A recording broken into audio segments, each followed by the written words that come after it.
suis très content que Daniel nous ait parlé des inquiétudes hier. Ça ne paraît pas, mais je suis le genre de personne toujours inquiète pour tout. Pourtant, tu as l'air si sûr de toi. Vous avez entendu la rumeur? Eh oui! Qu'est-ce que tu en penses? De quoi parlez-vous? Il est question que la compagnie ferme, ce qui veut dire que nous allons perdre nos emplois. Et à notre âge, c'est de plus en plus difficile d'en trouver un nouveau. Attention, si vous ne changez pas votre manière de penser, c'est certain que cela va arriver. On ne peut tout de même pas empêcher la compagnie de fermer ses portes, même si on le décide par la pensée. Au lieu de penser que la compagnie va fermer ses portes, si on disait univers infini, la compagnie a la solution idéale à ses problèmes, elle reste en opération et elle fait d'excellentes affaires. Tu crois au miracle? Tu m'étonnes, Richard. T'es toujours si optimiste. Et maintenant, qu'est-ce qui t'arrive? Je viens de vous dire que les inquiétudes, ça me tue. Attention à ce que tu dis, tu te rends compte, ça me tue. Dis j'annule. J'annule.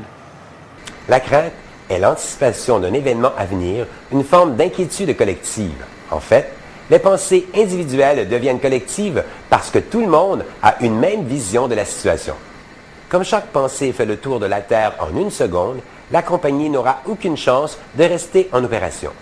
En gérant vos pensées, croyez qu'il y a une solution idéale pour l'entreprise et pour vous. Vous déciderez, selon les événements, de ce qui est le meilleur. Tu as précédemment mentionné de ne jamais dire de phrases clichés, comme par exemple « que le meilleur m'arrive ». Absolument. Mais on pourrait dire « Univers infini, j'ai un emploi stable, permanent, je suis entouré de collègues sympathiques et ce, dans le plus bref délai ». Et si la compagnie doit fermer ses portes pour des raisons que les gens ignorent, que faire? Le moment venu, il faudra faire la formulation pour retrouver du travail. Je vais me payer une traite. Tu peux me dire qui a l'intention de fermer ses portes? Connard! Soyez vigilants et sur vos gardes, car le saboteur trouve toujours le moyen de nous faire vivre la crainte. Si vous craignez de tomber en ski, d'avoir un accident, d'être malade, d'avoir une grippe, de prendre du poids parce que vous arrêtez de fumer, etc., attention! Car si c'est ce que vous pensez, c'est ce qui vous arrivera.